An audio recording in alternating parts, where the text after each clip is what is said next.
So for the mega version of this character, what we're going to want to do is basically scatter a whole bunch of simulated copies of this character onto it. So it's going to be another Vellum simulation.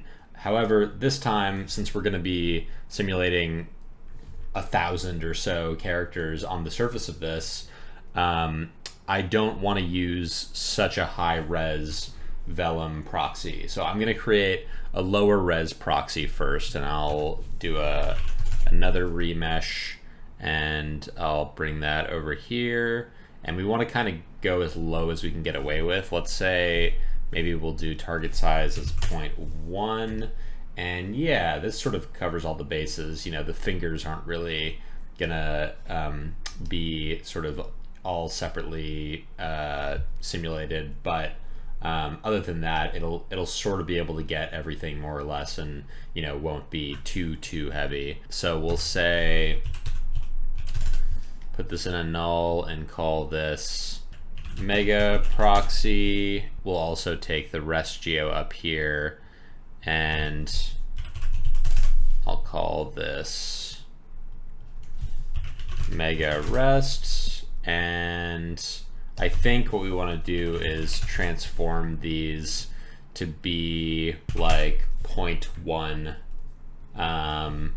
the size, and I will Control Shift Alt drag to make a clone of this node where everything is relative reference copied. So if I tweak this, it'll also tweak this node here, but I want it again to be 0.1 for now to start.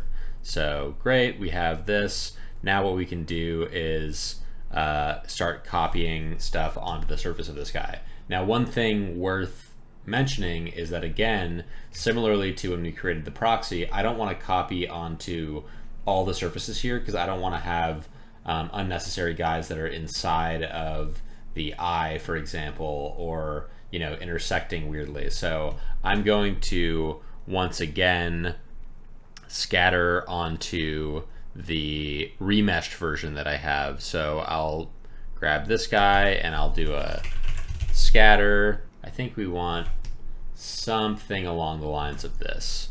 However, I want to bring over a bunch of the data from my character, like for example, the color data. So I'm going to do a attribute transfer onto these scattered points, and I will transfer onto there from the rest geo, and there we go. We'll just transfer the color data. So great, this is a good start for now. So we'll just start with this, and then I'll be able to copy 2 points, the proxy geo onto here, and this is a decent sort of starting place now for creating what we want for the sim. I want to find a little bit of a better way to arrange these copies along the surface so they're not all just facing forward. So there's a few things I can do. One is that I want to transfer the normals from over here, which are not currently transferring because the normals are a vertex attribute on here when they should be a point attribute. So let me just drop a normal sop here, and I will switch it to points, and now these are kind of randomly, or not randomly, they're aligned based on the normal vectors. So that's cool. However, one thing that I don't like about this specific setup is that the faces are going to be kind of facing the ground, and I want the characters to be aligned in a way where at the bottom their feet are facing towards the ground, and then as they go up they sort of, you know, inherit the normal orientation instead. So in order to do that, I can create a little custom code, which I'll do really quick. I'll say point wrangle, and we're gonna do something called a lerp in order to linearly interpolate lerp between 2 different vectors. So what I'll do is I'll say at n equals lerp at n, so the existing normal, and it's going to interpolate between that, and let's try setting setting the vector to 0, 1, 0, and I'll set this to 1 for now. We'll change this in a second. So if I set it to 0, 1, 0, they're all going to be facing this way, so that's not what I want. And I'll just sort of trial and error this to figure out what the right direction to get them. And there we go. So it's 0, 0, 1 is the right way to get them facing so that they are, the feet are on the bottom here. So great. So now instead of it interpolating between these by, from 1 to, and I can show you kind of how this works, is if I go halfway between, it blends between that custom XYZ001 vector and the normal. And what I want to do is I'll do a relative bounding box of the position, but only the Y component of the position. So now this is kind of going the opposite way that I want it to. So I'll remap this. So you can see that these ones at the top of the bounding box are now facing the way that we set with our custom vector, and then these ones are inheriting the normal. So let me just remap that, and I'll do that with, there's a few ways you could do it, but I'll do it with a channel ramp so that I have a little bit more control, and I'll call this lerp, and then I will close this parentheses for this function, and I got some kind of error here. What did I do wrong? I think I need to maybe specify that this is a float.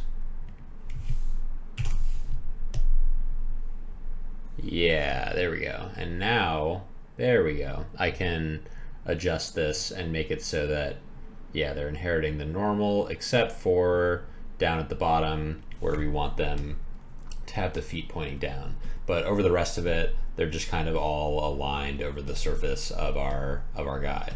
So sweet. One other thing that I'm realizing is that our character is a bit jumbled up here, and the reason for that is actually because we don't have our character actually at the origin. It's sitting on top of the origin, and it's copying the character to each point where this point is going to be where it copies it to, so it's going to be sort of displaced on here awkwardly. So if we just hit move centroid to origin, that immediately sort of fixes things a lot. And then let's just go in and fine tune it. I'll notice that because the arms and legs and hair are kind of offsetting things, that the sort of center of the meat of our character, as if the character is like a sphere, is a little bit below here. So I'll just scooch it up slightly, and I think that's going to be a little bit nicer. So yeah, this is going to be better to work with now. So next, we want to make it so that when our characters all start out, they're not all kind of intersecting like this. We don't want that. We want them to sort of settle into place using our Vellum simulation. So how do we do that? Now, there's a few ways you could do it, but the first way that comes to mind for me is that we would basically use a point relax node. And this is super handy. However, right out of the box, it's not going to quite do what we want. So one thing worth noting is that right here, it requires this point radius attribute, and we don't actually have that here. We don't have a p-scale attribute. What I'm going to do is I'm going to look at our guy, and I'm going to create a sphere. And this is for reference. This sphere is the size of 1. The radius, or the diameter, is 1. It's basically 1 unit, and we want to scale that down and look to sort of match the size of our character roughly. So let's do something like that will be the size, maybe 0.25. So this will be sort of our p-scale value. However, we don't actually want to plug in the p-scale value, because if we do that, it's going to change the size of all these points that get copied to. So let's make a new attribute create, and we'll just call it something custom like size. and we will set the value of that to 0.25 based on that sphere that we just looked at. And then we'll plug this into the relax. I'll just set the iterations to 1 for now. And I'll say size. Boom. So now it's going to relax these points and kind of help make it so that they're all not really colliding with each other. It'll sort of help fix the collisions. And if we give it more iterations, it'll kind of do a better job of this. So let's just give it a few iterations. And maybe this is good for now to start with. And then from here, what we'll do is we will blend shape this. So we want it to basically start out like this. But then shortly after, we want it to blend into the proper spot where they'll all settle, and all of these different little guys will sort of collide with each other and fit into these spots that will sort of force them into. So great, this is good for that. So let's start setting up this Vellum Sim. We're going to use a tet soft body, and I'm going to grab that tet conform bit and bring it up here right after our remesh, so that we're now turning our polys into tetrahedrons yet again, and then all these copies have those correct tetrahedrons. And then I will drop that tet stretch right into here, so it creates all those individual different constraints for our tetrahedrons. And this will take a little while, but yeah, once we have kind of all these things going, it is going to be a bit slow. In fact, because of that, why don't we hit escape a bunch of times and set this to be even lower res, maybe 1.5 or 1.6. Yeah, let's do 1.5. I think this will be hopefully good enough, and if it's not, we can bump it up again later. So we'll plug that into here. And then another thing that we want to do is make sure that this is following the animation again. So we're going to want to use a Vellum constraint, and we're going to set this to be a pin to target constraint. And this will take a little second to cook again. I'll do pin to target, and I want it to match animation. However, the way that I'm going to set this up is actually different from the way that I set it up before, where I'm not going to just say sort of softly drag all these things into place. What I want instead is to just have one point on each of these that we're going to be using to have sort of rigidly pinned onto the animation, and the rest of it will completely flop freely, and we'll get all of our nice kind of collisions and squashing together that way. So I'll set this point right here on the back of our character to be the point that we will constrain, and we'll call it pins. No, let's just call it pin. And I'll go down here, and I'm going to set the group type to points because we want it to pin that single point, and I'll grab that pin group. And now it's creating a pin on the back of each of these characters that will sort of pull along the rest of the character with it, and then that rest of the character will be fully simulated. And then let's drop a Vellum solver in here, and again, we want the gravity to be kind of low for this, so maybe let's set it down to -2, and let's see how this runs real quick if we just give this a shot.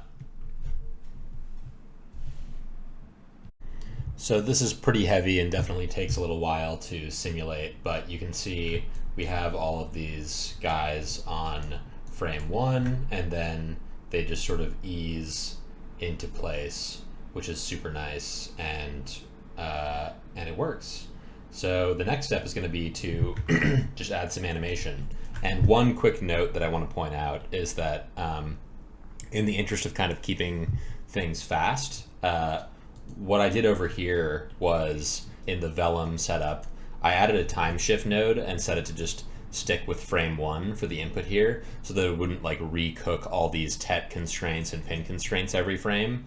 And then right before the Vellum solve over here, I just set it so that it would blend fully over to what is happening right before the time shift. So we still have this animation happening, but we don't have it spending a lot of time every frame trying to recook all these constraints, which is just completely unnecessary.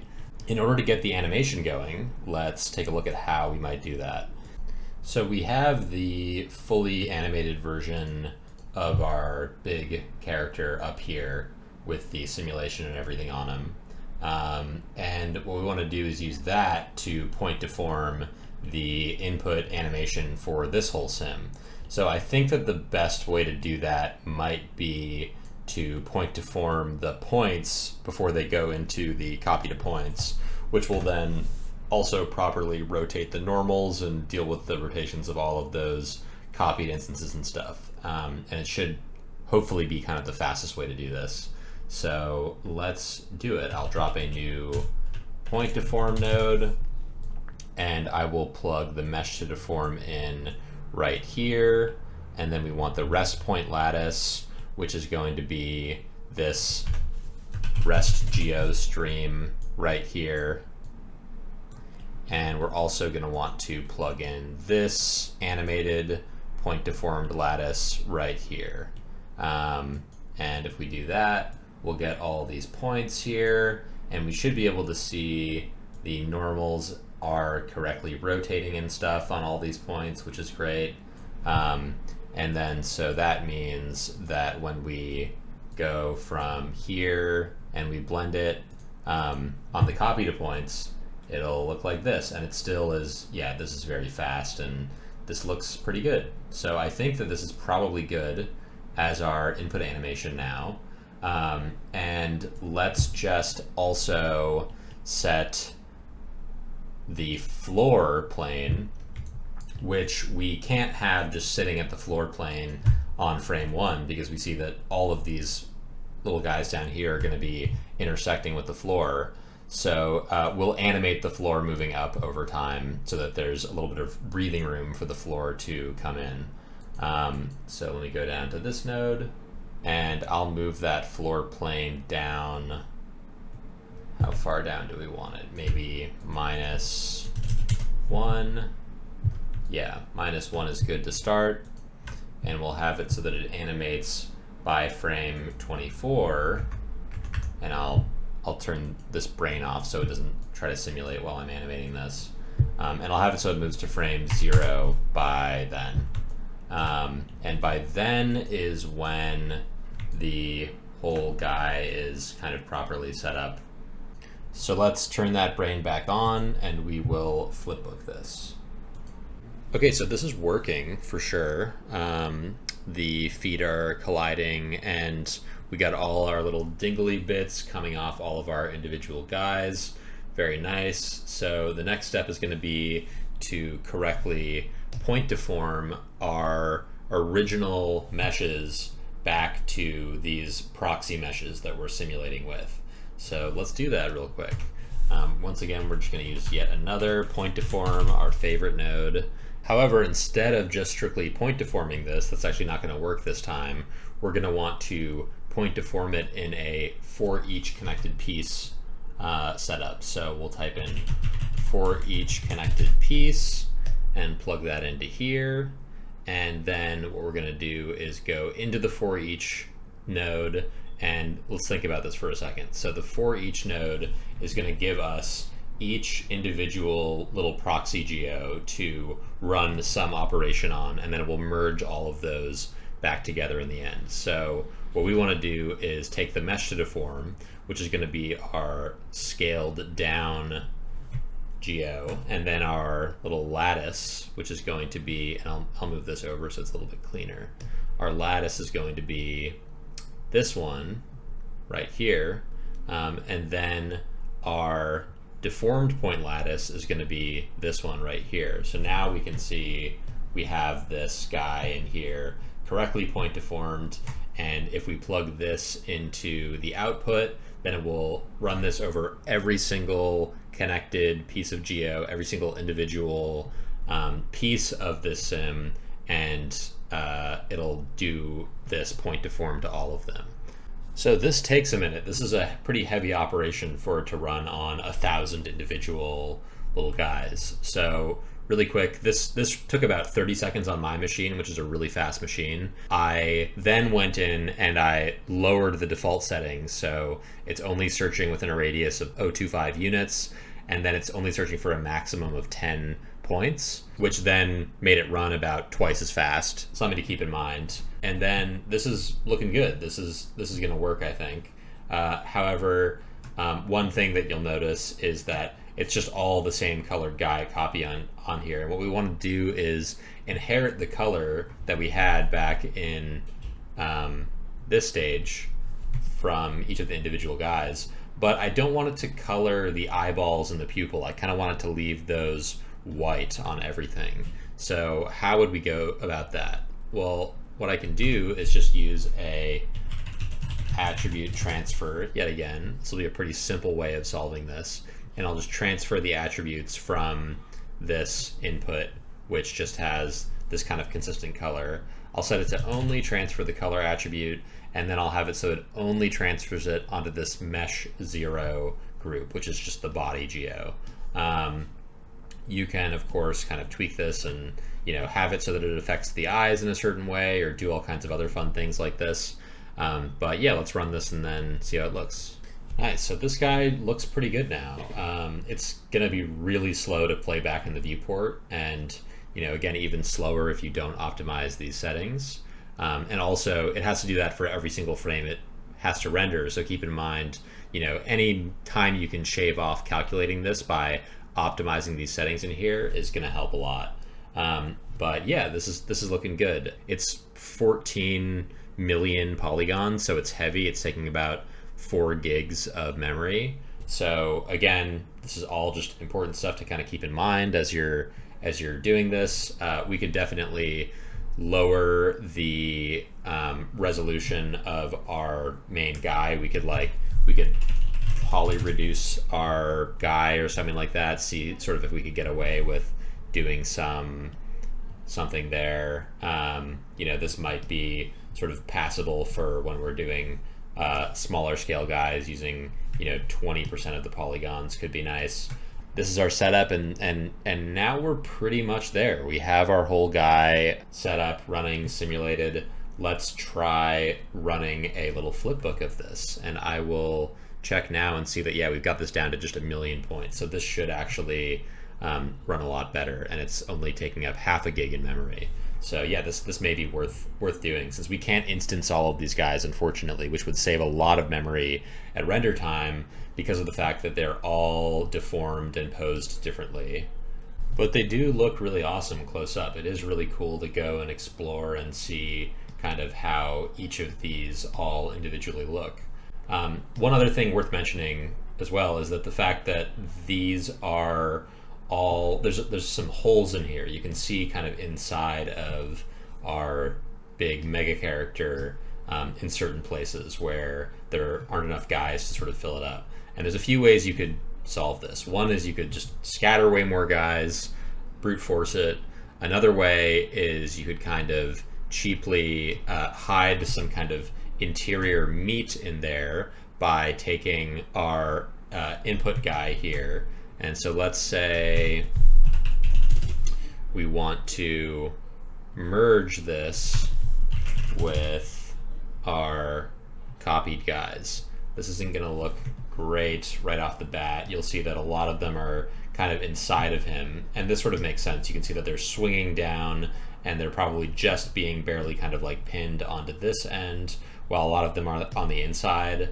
So we could smooth our character over here. This is sort of one way to deal with this. Lower that filter quality, and then yeah, just bring it in a little bit more, and maybe even more than that.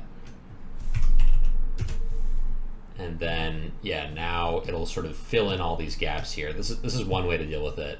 Another way to deal with it is that we could copy a bunch of guys or instance them on the interior of here. So we could, for example, create yet another point deformed setup, points from volume. So I will in order to keep this a little bit more clean, I will change the color of this and I'll set it to red, and I'll also create an object merge.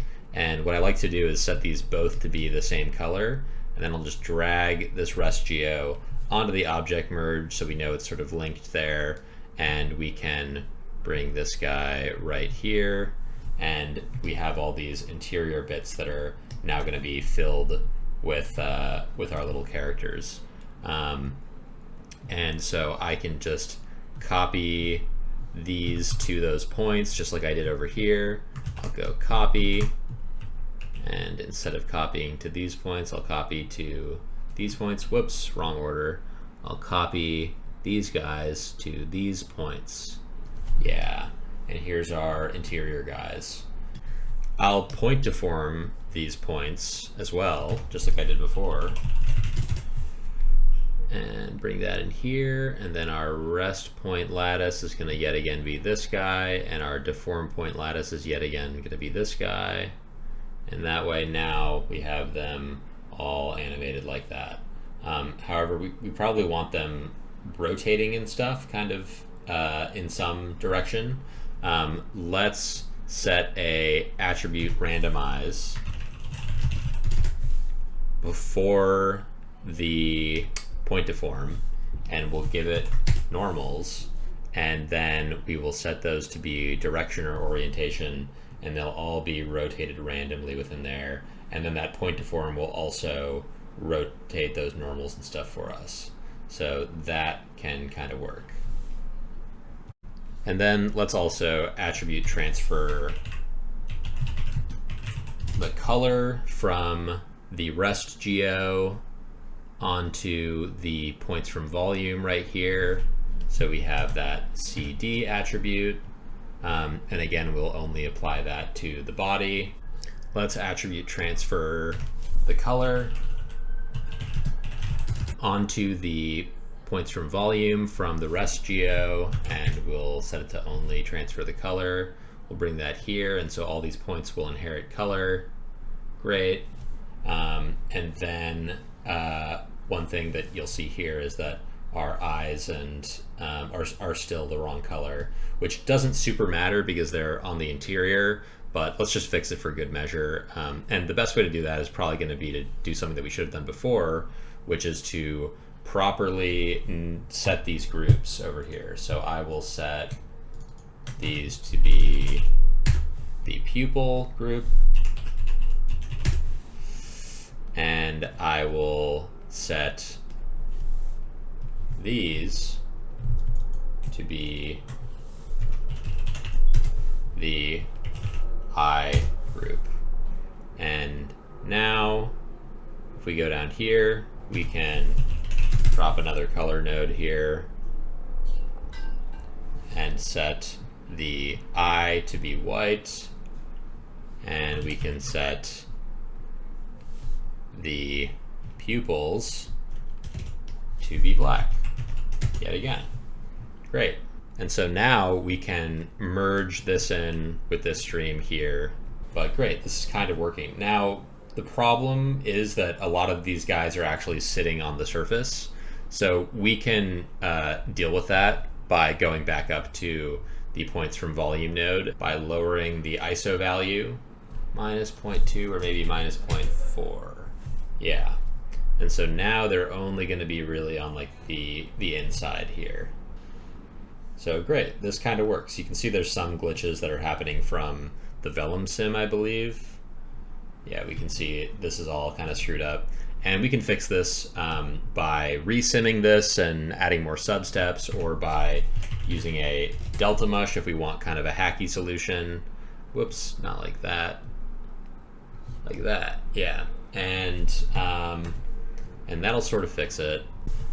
So I'm finding that this is still causing some issues, and there's some weird collisions happening that are kind of fake and shouldn't be happening. You can maybe kind of notice it where we see all these guys that are colliding and intersecting with our Vellum simmed ones. So I think I'd rather either just render it like this, where there's going to be holes in it, which is not ideal, or like this for now. There's definitely merit to that other approach, and certainly ways where it could kind of work. But I think that this will actually be easier to render as well, and I think that most people won't be able to really tell what's going on once there's sort of all the motion blur and everything in here. I think that this will still look really good. So let's stick with that.